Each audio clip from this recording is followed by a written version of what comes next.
안녕하세요. 짱쌤입니다. 모성간호하면 양이 방대해서 막막하다 하시는 분들 많죠?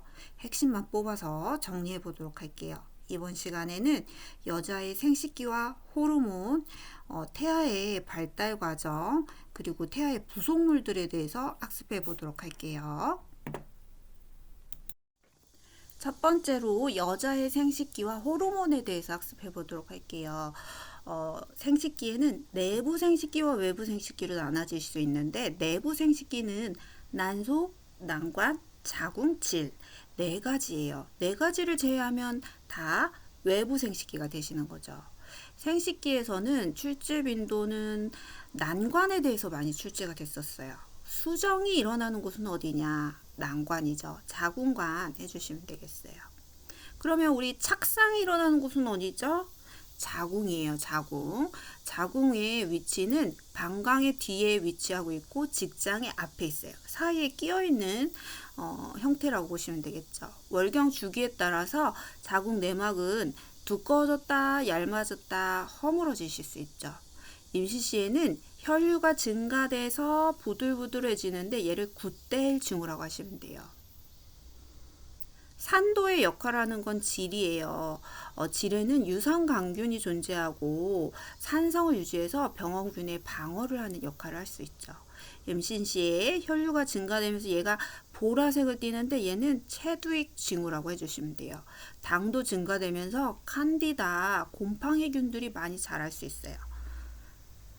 우리 난소 하시면은 난자를 배출하는 배란이 일어나는 곳이고 내분비, 호르몬을 분비하는 기관이라고 보시면 돼요. 그래서 호르몬을 분비하고 배란이 일어나는 곳은 배란을 일으키는 곳은 했을 때는 난소라고 보시면 되죠. 호르몬 두 가지죠. 에스트로겐과 프로게스테론 되시겠어요. 에스트로겐은 여성스럽게 하는 호르몬이라고 보시면 돼요. 그래서 사춘기의 2차 성징을 표현하게 할때 일으키게 하는 호르몬은 에스트로겐이 되시겠고 월경 주기에서는 자궁 내막을 증식시켜 해주시면 되죠. 폐경을 한 후에는 에스트로겐 부족으로 위축성 질염이라든지 골다공증을 유발하실 수 있어요. 프로게스테론은 모체 호르몬이라고 보시면 돼요. 임신을 유지시키는 호르몬이죠. 특히나 민문이군의 수축을 방지해서 자궁 수축을 막는 역할을 하죠. 배란도 억제시키는 작용을 해요.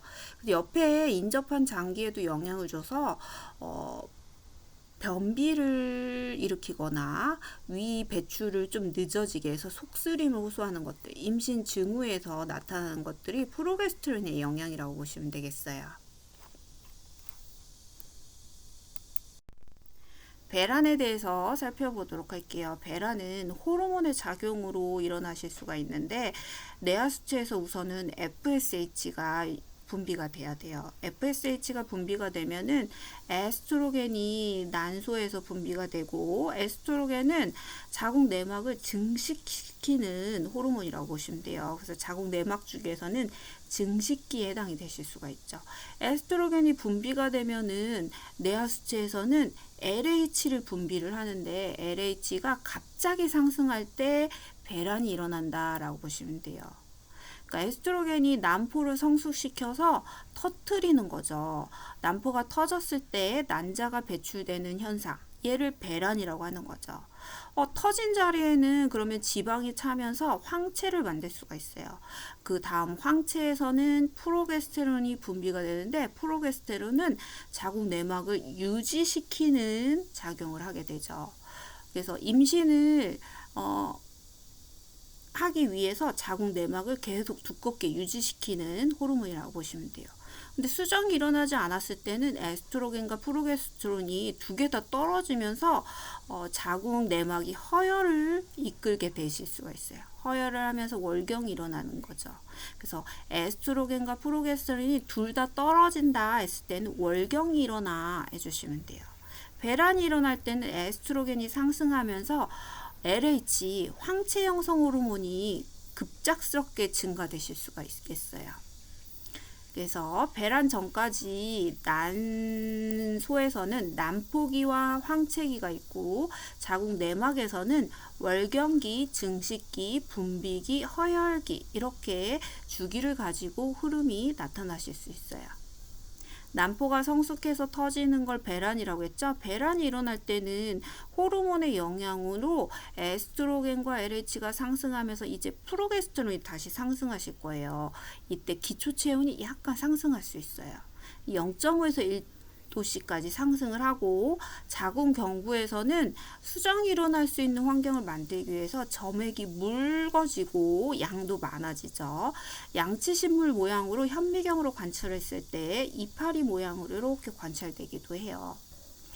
날짜로 계산하는 법 알고 계셔야 되는데 우리 월경이 일어나는 월경 예정일 있죠. 28일 주기일 때는 14일을 전후로 배란이 일어나라고 해주시면 되겠고 대부분 14일에서 플러스 마이너스 2일을 배란기라고 하죠. 월경전 12에서 16일을 배란기라고 해주시면 돼요.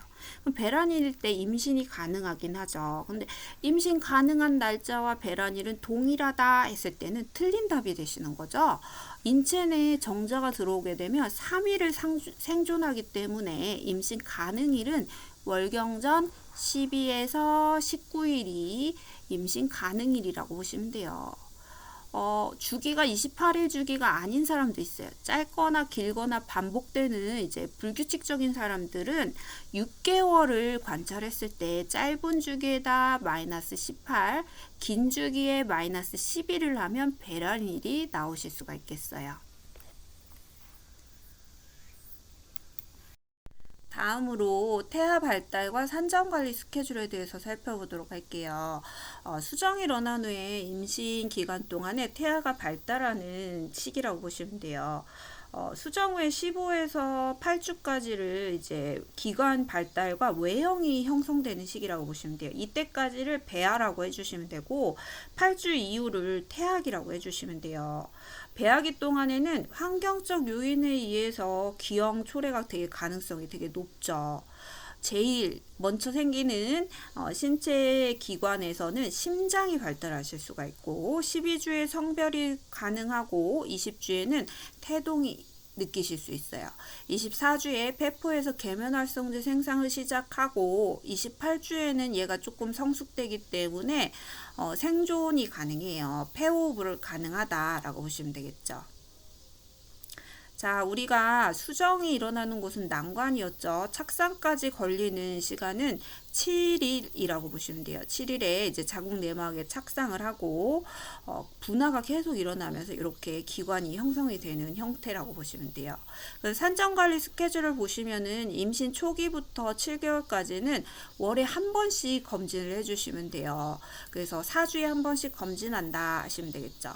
우리 24주에 다음 검진일은 언제인가요? 했을 때는 28주에 검진을 하시면 되는 거죠. 8에서 9개월에는 월에 2번 해주시면 되고 9에서 10개월 만삭일 때는 주에 한 번씩 검진을 해주시는 거 필요하실 수가 있어요. 그리고 이 주기에 맞춰서 9에서 13주 사이에는 육모막 생검검사, 기형아 검사를 초기 하실 수가 있고 15에서 20주에는 양수검사를 통해서 기형 여부를 판별하실 수 있죠. 24에서 28주에는 임신성 당뇨 선별검사를 하실 수 있어요. 임신 당뇨 선별검사 주기는 꼭 기억을 해주시면 좋죠. 24에서 28주가 되시겠어요.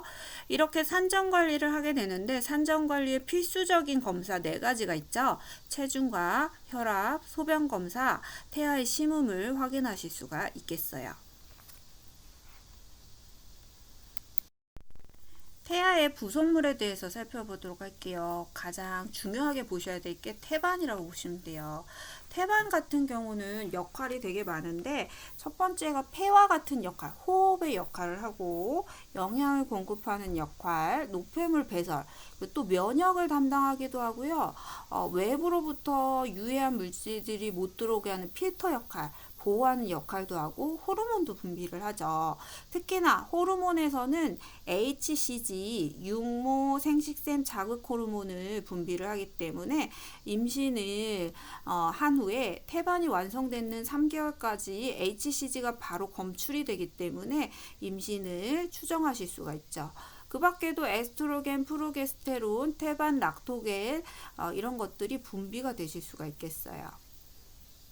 태반을 통해서 이제 태아에게 영양을 주는 관이 있는데 그때 산소와 영양분을 공급하는 관, 제대가 되시겠죠. 제대는 2개의 제대 동맥과 1개의 제대 정맥을 구성이 되어 있어요. 그리고 태아를 싸고 있는 막이 있는데요. 모체 쪽의 바깥쪽 면을 육모막이라고 해주시면 되고, 아이를 싸고 있는 안쪽의 막을 양막이라고 하죠. 그리고 안에는 물이 차 있는데 이 물이 양수가 되시겠어요.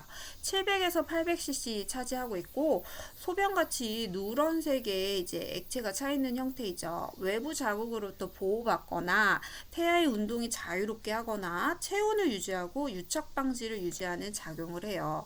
근데 이 양수 색깔이 암록색으로 변한 경우에는 태아가 태변을 배출하는 상황이라고 보시면 돼요. 저산소증, 스트레스로 인해서 배출한 거기 때문에 위험한 경고 증상이라고 보시면 되겠죠.